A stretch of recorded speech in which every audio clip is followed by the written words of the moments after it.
তোমাদের হয়তো কখনো মনে হয়েছে যে তুমি অসুস্থ হয়ে পড়ো, কিন্তু বাস্তবে তুমি অসুস্থ হও না, তোমার শরীরের সেলগুলো অসুস্থ হয়।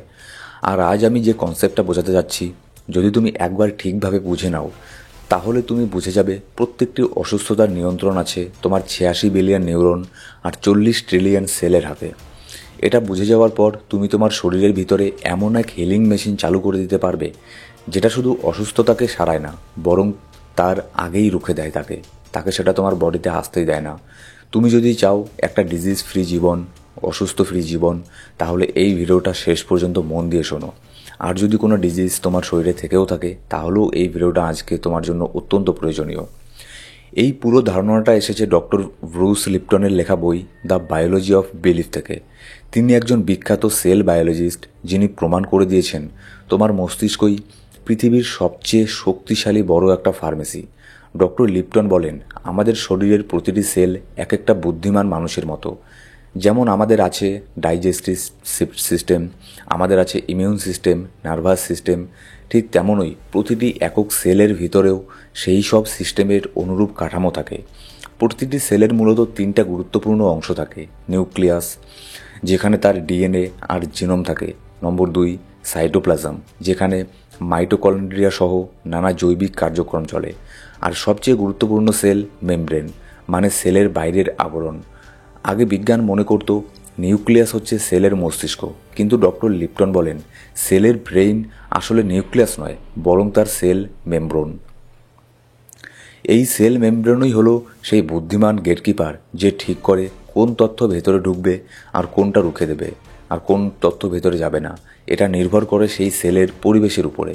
সেল অসুস্থ হবে কি না সেটা নির্ভর করে সে কেমন এনভায়রনমেন্টে আছে, কেমন পরিবেশে আছে তার উপরে। এই ব্যাপারটা বোঝানোর জন্য ডক্টর লিপটন একটি পেট্রি ডিশ এক্সপেরিমেন্ট করেন। পেট্রি ডিশ মানে এক ধরনের ল্যাবরেটরি প্লেট, যেখানে ব্যাকটেরিয়া, ফাঙ্গাস, সেল ইত্যাদি গ্রো করানো হয়, এগুলোকে বড় করানো হয়। একই ধরনের স্টেম সেলগুলোকেও 3টা আলাদা পরিবেশে রাখা হয়। ফলাফল, একটা পরিবেশের মধ্যে তাদের মাসেল সেলগুলো পরিবর্তিত হয়ে যায়, মানে সেগুলো পজিটিভ হয়ে যায়। আরেকটাতে তাদের হাড্ডি সেল, আর তৃতীয়টাতে গিয়ে ফ্যাট সেল হয়ে গেল। কিন্তু এদের ডিএনএ তো ছিল একই, তাহলে পার্থক্য কোথায়? এই 3টেতে 3 রকম কেন হয়ে গেল? একটা পজিটিভ হয়ে গেল, একটা মাসেল সেল হয়ে গেল, আর একটা হাড্ডির সেল হয়ে গেল, কিছুটা ফ্যাট সেল হয়ে গেল। এর মধ্যে পার্থক্যটা কোথায়? পরিবেশে, এনভায়রনমেন্ট। এখানেই আসে আসল পয়েন্ট। সেলের এনভায়রনমেন্ট মানে শুধুই হাওয়া বা জল না, সবচেয়ে বড় এনভায়রনমেন্ট হলো তোমার বিশ্বাস, তোমার চিন্তা, তোমার অনুভূতি। তুমি কিভাবে ভাবছো, তুমি কিভাবে অনুভব করছো, সেই অনুযায়ী তোমার সেল একটি পরিবেশ পায়, আর সেই অনুযায়ী রেসপন্ড করে। এই কারণেই আজকাল অনেক রোগকে বলা হয় সাইকোসোমেটিক ইলনেস, মানে মন থেকে শরীরের উপর সরাসরি প্রভাব। তোমার শরীর হয়তো হিলিং মোডে থাকে, নয়তো প্রোটেকশন মোডে। একসাথে দুটো মোডে থাকা সম্ভব নয়। তাহলে এই মোডগুলো কিভাবে চালু বা বন্ধ হয় জানেন? যদি পজিটিভ পরিবেশ পাও, তাহলে শরীর চলে যায় গ্রোথ মোডে। আর যদি নেগেটিভ পরিবেশে থাকে শরীর, তাহলে চলে যায় সেটা প্রোটেকশন মোডে। তাহলে প্রশ্ন হলো, সেই পজিটিভ পরিবেশের মূল কী? ভালোবাসা। যদি তুমি ভালোবাসা অনুভব করো, তোমার সেলস খুলে যায়, গ্রহণ করে, সাড়া দেয়। যেমন কেউ যদি তোমায় ভালোবাসে, তুমি তার সামনে নিরাপদ বোধ করো, খুশি থাকো, শান্তি পাও। তাই ভালোবাসা, আনন্দ, শান্তি, স্বীকৃতি, এগুলো তোমার গ্রোথ মোড চালু করে। আর যদি তুমি থাকো ভবিষ্যৎ নিয়ে দুশ্চিন্তায়, ভীত হয়ে, পিছনের পেইনফুল স্মৃতি টেনে এনে গভীর হতাশা বা রাগে থাকো, তাহলে সেটা স্ট্রেসকে ট্রিগার করে।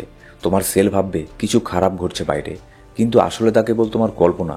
কিন্তু তোমার মস্তিষ্ক, আমাদের ব্রেইন, ইমাজিনেশন আর রিয়েলিটির মধ্যে পার্থক্য তো বোঝে না। তাই সেই কল্পনাকেই সে রিয়েলিটি মনে করে।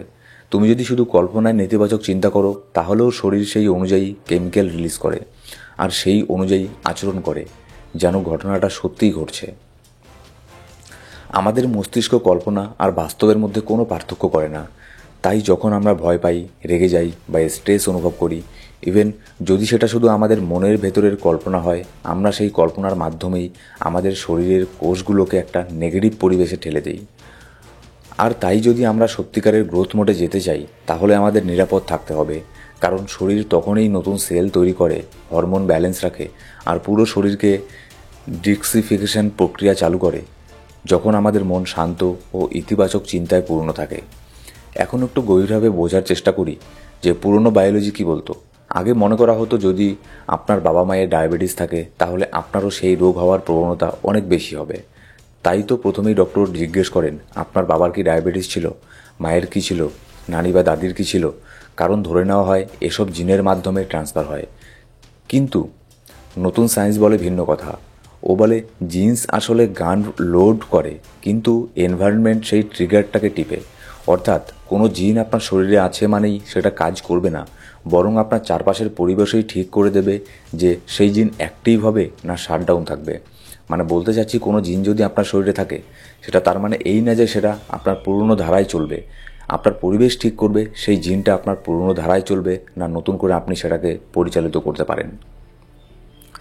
যদি আপনি স্ট্রেসফুল পরিবেশে থাকেন তবে সেই রোগ তৈরি করার জিন্সগুলো সক্রিয় হয়ে উঠবে, কারণ তখন আপনার কোষ প্রোটেকশন মোডে চলে যাবে এবং হিলিং বন্ধ হয়ে যাবে, কারণ শরীর তখন ফাইট আর ফ্লাইট মোডে চলে গেছে।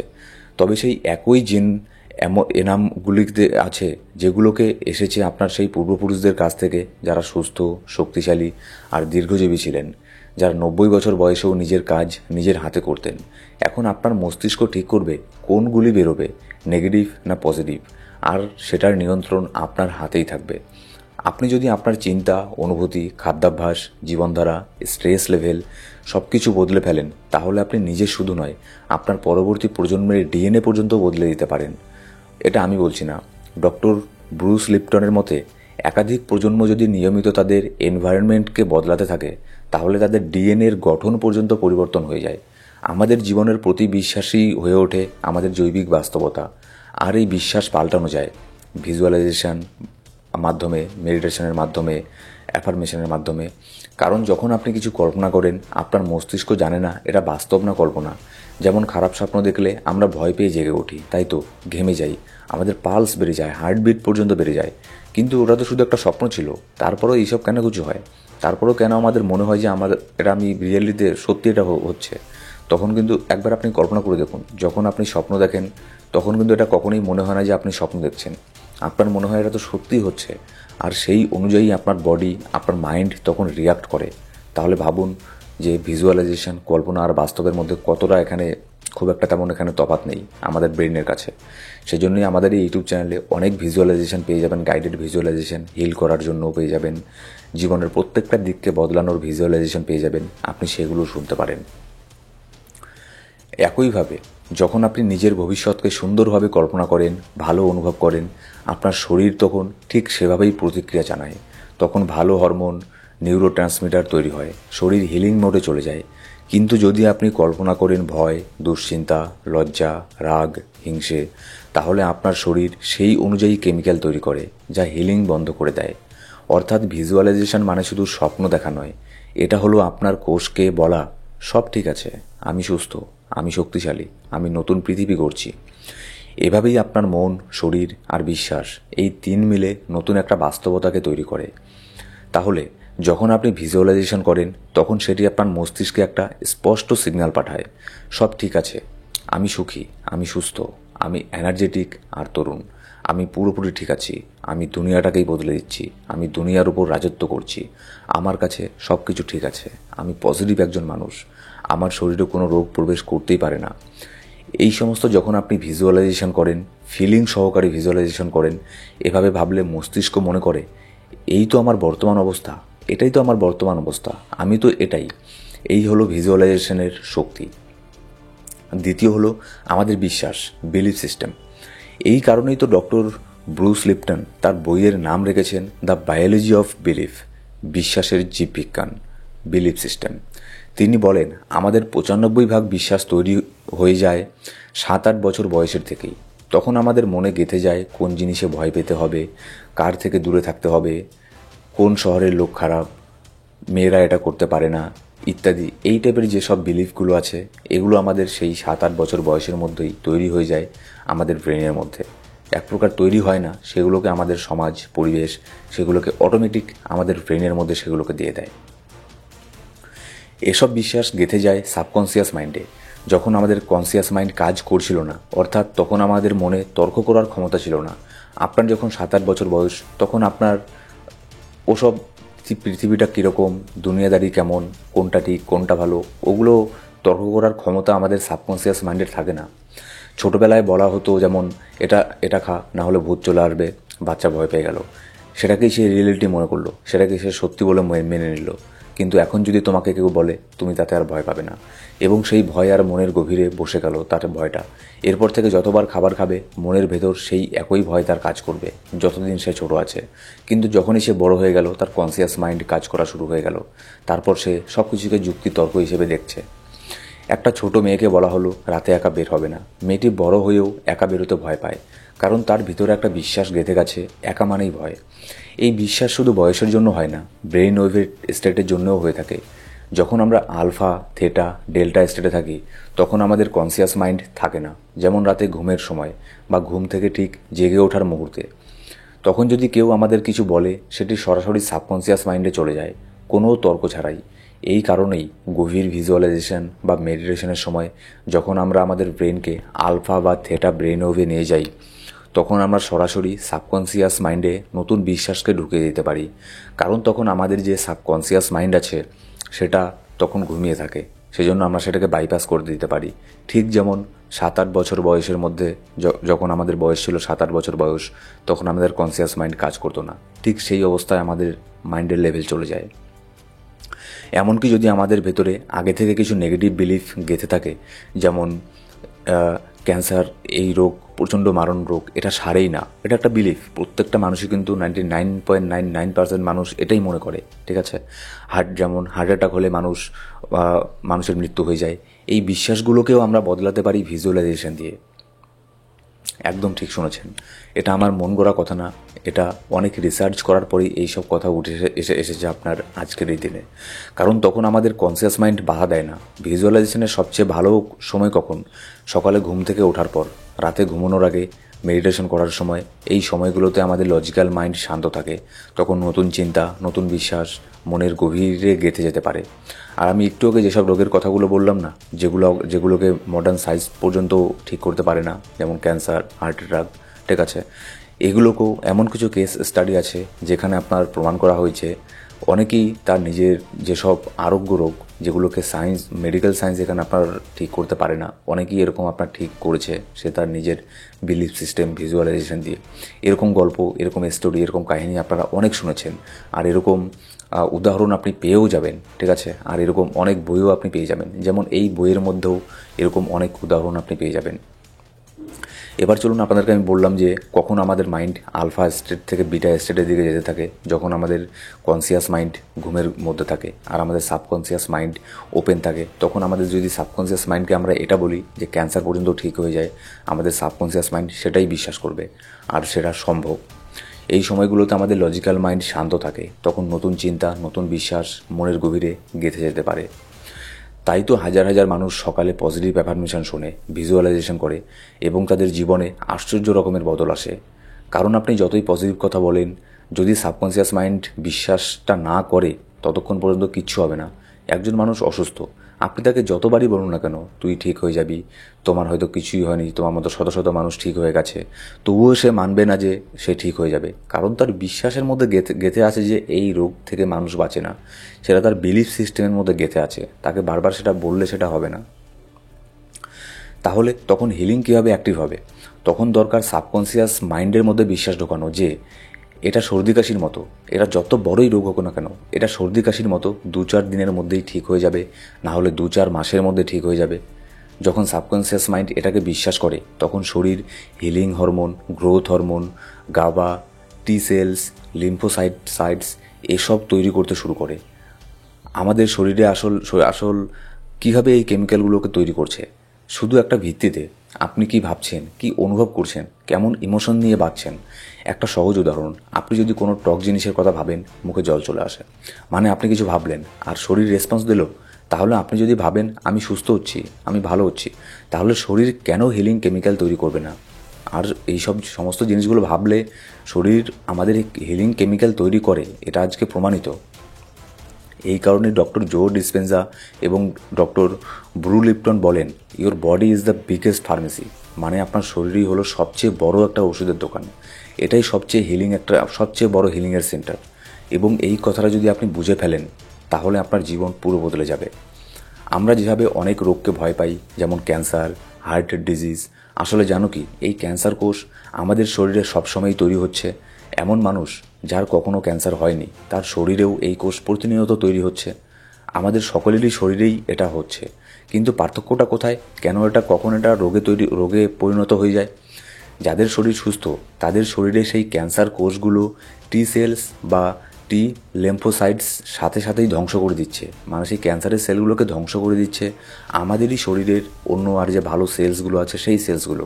আর যাদের শরীরে সেই সেলসগুলো ক্যান্সারের রূপ নিচ্ছে, মানে তাদের শরীরেও এই কোষ তৈরি হচ্ছিল, কিন্তু সেই যে টি সেলস, সেই টি সেলসগুলো আর এখন কাজ করছে না। এই টি সেলস আসে থাইমাস গ্ল্যান্ড থেকে। এখন প্রশ্ন, আমরা কিভাবে আমাদের শরীরে সেই টি সেলসকে সক্রিয় করতে পারি, কিংবা সেটাকে আরও বেশি পরিমাণে ইনক্রিজ করতে পারি, কিংবা সেটাকে শক্তিশালী করতে পারি আমাদের মাইন্ডের শক্তি দিয়ে? এর উত্তর হলো ভালোবাসার অনুভূতি তৈরি করে। এই কারণেই তো you can heal your life নামে এক অসাধারণ বই লিখেছিলেন লুইসে। সেই বইতে তিনি বলেন, লাইফ থ্রেটেনিং ডিজিজ সেই মানুষই তৈরি করে যার আত্মা অবধি কেঁদে ওঠে, যার জীবনে ভালোবাসা নেই, শুধু দুঃখ, কষ্ট, শোক আর একাকিত্ব আছে। আপনি হয়তো ভাবতে পারেন, আরে ভাই আমার তো ওরকম কিছু নেই, আমি তো ভালোই আছি। কিন্তু না, আপনি ভালো আছেন, আপনার কনসিয়াস মাইন্ড ভালো আছে, কিন্তু আপনার সাবকনসিয়াস মাইন্ডের মধ্যে কী বিলিফ সিস্টেম আছে সেটা আপনার ভেতরে গেলেই বোঝা যাবে। যে নিজেকে অসহায় আর ভাঙা মনে করে, এই অনুভূতি তার শরীরের কোষে এমন সংকেত পাঠায় যে কোষগুলো বলে, মানে যে সেলসগুলো তৈরি হয় যেগুলো আমাদের বডির জন্য ভালো সেলস, সেই সেলসগুলো ভাবে অসহায় আর ভাঙা মনে করে। সেই অনুভূতি তার শরীরের কোষে এমন সংকেত পাঠায় যে কোষগুলো বলে, আপনি যেভাবে অনুভব করছেন আমরাও তেমনই প্রতিক্রিয়া জানাচ্ছি। তুমি যদি নিজেকে বলো, আমার জীবনে অনেক কষ্ট, আমার ভেতর ভালো কিছু অনুভব করা খুব কঠিন, তাহলে ভয় পাওয়ার কিছু নেই। আমি বলছি না ভয় পেও না, এভাবে ভাবো না, কারণ শুধু বললেই তো হয় না। আমরা কাজ করাতে করাতে চাই সাবকনসিয়াস মাইন্ডে, আর সেটা করতে গেলে দরকার ভিজুয়ালাইজেশনের। এমনি বলে বলে সেটা হয় না।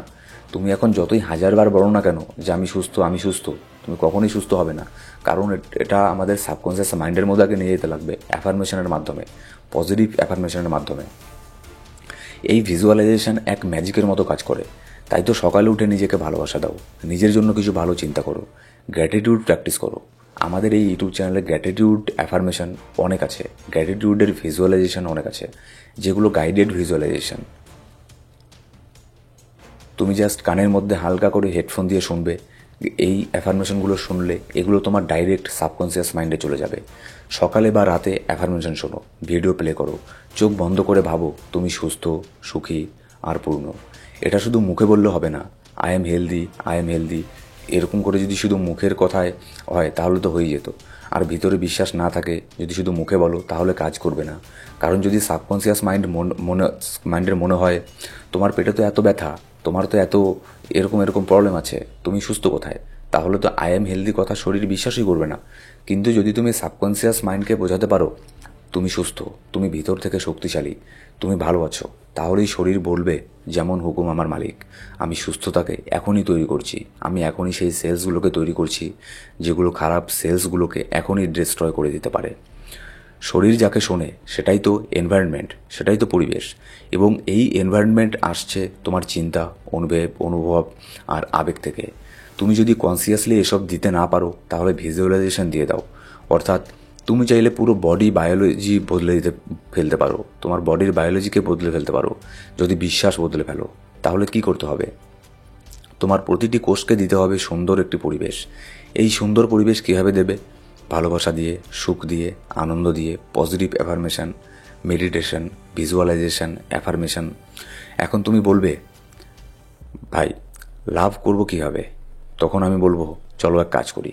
একটা সহজ প্রশ্ন, তুমি ছোটোবেলায় কি করলে সবচেয়ে বেশি আনন্দ পেতে?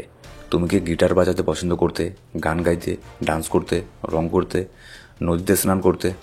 যে কাজটা করলে তুমি একদম হালকা হয়ে যেতে, দুঃখকে ভুলে যেতে, সেই কাজটা আবার শুরু করো। এই কাজটাই তোমার শরীরের ভেতরে এক সুন্দর এনভায়রনমেন্ট তৈরি করবে। শরীর হিলিং মোডে যাবে। দ্বিতীয় কাজ, কৃতজ্ঞ হও, গ্র্যাটিটিউড জানাও।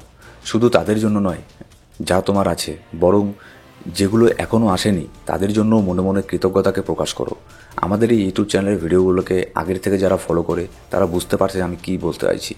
আমি এখানে এটাই বলতে আছি, তোমার কাছে এখন যেটা নেই তারপরেও তুমি সেটার জন্য কৃতজ্ঞতাকে প্রকাশ করো, যেন তোমার কাছে সেটা এখন আছে। ধরো এখন শরীর তোমার ভালো নেই, টাকা পয়সা নেই, সম্পর্কও ভালো না, তাও তুমি চোখ বন্ধ করে যদি মনে মনে কৃতজ্ঞ হও, আমি সম্পূর্ণ সুস্থ, আমার জীবনে সুখ আছে, ভালোবাসা আছে, তাহলে ব্রেইন সেটা বাস্তবে ধরে নেয়। তাহলে সেই রিয়েলিটির জন্য সে কাজ করা শুরু করে দেয়। কারণ ব্রেইন ভাবে গ্র্যাটিটিউড তো তখনই হয় যখন কোনো কিছু সত্যি আছে, তাহলে সেটা সত্য করতে সে নিজেই শুরু করে দেয় তোমার ভেতর থেকেই। যেদিকে তোমার মন সেদিকেই প্রবাহিত হয় শক্তি। আসলে একটা জিনিস ভাবো, ধরো তোমার শরীর ঠিক নেই বা তোমার জীবনে সাফল্য আসেনি, তাই তুমি এসব বিষয়ের জন্য কৃতজ্ঞতা অনুভব করতে পারছো না। কিন্তু এর মানে এই নয় যে তুমি গ্র্যাটিটিউড মানে কৃতজ্ঞতা দিতে পারো না। যা কিছু তোমার জীবনে আছে অন্তত তার জন্য তো কৃতজ্ঞ থাকতেই পারো। ব্রেইন তো আলাদা করতে পারে না যে তুমি কোন জিনিসের জন্য কৃতজ্ঞতা জানাচ্ছ। সে তো শুধু এই সিগন্যাল নেয় যে এই মানুষটা এখন পরিপূর্ণ অনুভব করছে। তুমি যদি মন থেকে বলো আমি কৃতজ্ঞ, তাহলে মস্তিষ্ক ভাবে হ্যাঁ সব ঠিকঠাক আছে, আমি ভালো আছি, এবং তখনই তোমার ব্রেইন সেসব কেমিক্যাল রিলিজ করে যেগুলো তোমার শরীর, মন, পরিবেশ সব কিছুকে হিলিং মোডে নিয়ে আসে। এখন ভেবে দেখো, তোমার জীবনে হয়তো 1,00,000 অভাব আছে, তবুও একটা জিনিস তো আছে যেটার জন্য তুমি কৃতজ্ঞ থাকতে পারো। আর ভাই, তুমি এই ভিডিওটা এখন দেখছো, তার মানে তোমার দুটো চোখ আছে, এটার জন্য একটু কৃতজ্ঞতা ফিল করো। তুমি ভিডিওটা দেখছো, তুমি শুনতে পারছো, এটার জন্য কৃতজ্ঞতা ফিল করো। তোমার কাছে একটা স্মার্টফোন আছে, এটার জন্য একটা কৃতজ্ঞতা ফিল করো। মা বাবা আছে, মাথার উপর ছাদ আছে, খাবার আছে, আজ সকালে ঘুম থেকে উঠেছো। হ্যাঁ, ঘুম থেকে উঠে তুমি এই ভিডিওটা দেখছো, আজকেও তুমি ঘুম থেকে উঠেছো। অনেক মানুষ আছে, হাজার হাজার মানুষ আছে যারা ঘুমের থেকে আজকে রাত্রে ঘুমের থেকে আর উঠতেই পারেনি, কিন্তু তুমি উঠেছ। এত লোক আছে যারা আজ সকালে ঘুম থেকে আর উঠতেই পারেনি। এত লোক আছে যাদের খাবার নেই, পরিবার নেই, শরীর অসুস্থ, পরিবেশ ভয়ঙ্কর। তাহলে ভাবো, তোমার কাছে কি এর থেকে ভালো কিছু নেই? কত কিছুই তো আছে, শুধু একবার খুঁজে দেখতে হবে। এই কৃতজ্ঞতা যখন তুমি প্রতিদিন চর্চা করবে, তখন দেখবে তোমার জীবনের অনেক কিছুই বদলে যেতে শুরু করেছে। এবং তৃতীয় সবচেয়ে শক্তিশালী বিষয় ভিজুয়ালাইজেশন। পজিটিভ হিলিং ভিজুয়ালাইজেশন প্রতিদিন করো। আমাদের এই ইউটিউব চ্যানেলের মধ্যে একটা ভিডিও আছে যেখানে আমি শরীরকে হিলিং করার জন্য, মানে যে কোনো রোগ ডিজিজ থেকে মুক্তি পাওয়ার জন্য, কিংবা যাতে কোনো রোগ আমাদের বডিতে না আসে, এরকম একটা হিলিং ভিজুয়ালাইজেশন গাইডেড মেডিটেশন আছে। সেটা তুমি শুনতে শুনতে শুয়ে পড়তে পারো। সেটা তুমি যখন তখন শুনতে পারো, সকালে, রাত্রে, যখন ফ্রি সময় পাও। এই সময় অ্যাফার্মেশন বা ভিজুয়ালাইজেশন ভিডিও শুনে শুনে তুমি শুধুমাত্র সেগুলোকে ফলো করবে, শুনবে যে সেখানে আমি কী কী বলছি। এখন কথা হলো, যদি তুমি নিজের ভেতরের পরিবেশ পাল্টে ফেলো, তোমার চিন্তা, আবেগ, অনুভূতি, বিশ্বাস সব কিছু যদি পরিবর্তন করো, তাহলে দেখবে তোমার শরীরের প্রতিটি সেলস রেসপন্স করতে শুরু করেছে। ভালো ভালো জিনিস অ্যাক্টিভ হচ্ছে, শরীর সঠিক কেমিক্যাল রিলিজ করছে, ভেতরের ইন্টেলিজেন্স যেটা তোমাকে পূর্ণ করে তোলে সেটা জেগে উঠছে। এটাই তো বায়োলজি অফ বিলিফে ডক্টর ব্রুস লিপটন আমাদের শেখান। তিনি বলেন, তুমি তোমার জিনের শিকার নও। তোমার পূর্বপুরুষদের কোনো রোগ ছিল মানেই যে তোমার হবে, এটা ভুল। আর যদি কোনো রোগ এখন তোমার শরীরে থেকেও থাকে, তাহলে যে সেটা বদলানো সম্ভব না, এটাও ভুল। সেটাও বদলানো সম্ভব, শর্ত একটাই, তোমাকে তোমার সেলসের পরিবেশ বদলাতে হবে। তারপর তোমার শরীর সঠিক প্রোটিন তৈরি করবে, সঠিক কেমিক্যাল রিলিজ করবে, আর তাতেই শুরু হবে হিলিং আর সুস্থতার এক নতুন পথ। এই চ্যানেলে আমি যা যা দিই সবটাই শুধু এই একটাই উদ্দেশ্যে, তুমি যেন একটা সম্পূর্ণ সুখী পূর্ণ জীবন পেতে পারো, আনন্দময়, শান্তিপূর্ণ, সুস্থ জীবন। এই চেষ্টা চলবে। ইন ফিউচারও আমাদের এই ইউটিউব চ্যানেলে আরও এরকম ভিডিও আসবে। তো অবশ্যই সেগুলোর জন্য আমাদের ইউটিউব চ্যানেলটাকে সাবস্ক্রাইব করে বেল বাটন প্রেস করে অল সিলেক্ট করে রাখবে, যাতে প্রত্যেকটা ভিডিওর আপডেট তুমি সবার আগে পেয়ে যাও। আর যদি তুমি আমাদের চ্যানেলকে কন্ট্রিবিউট করতে চাও, তাহলে আমাদের চ্যানেল তুমি জয়েন করতে পারো। থ্যাংক ইউ সো মাচ, অনেক অনেক কৃতজ্ঞতা। ভালো থেকো।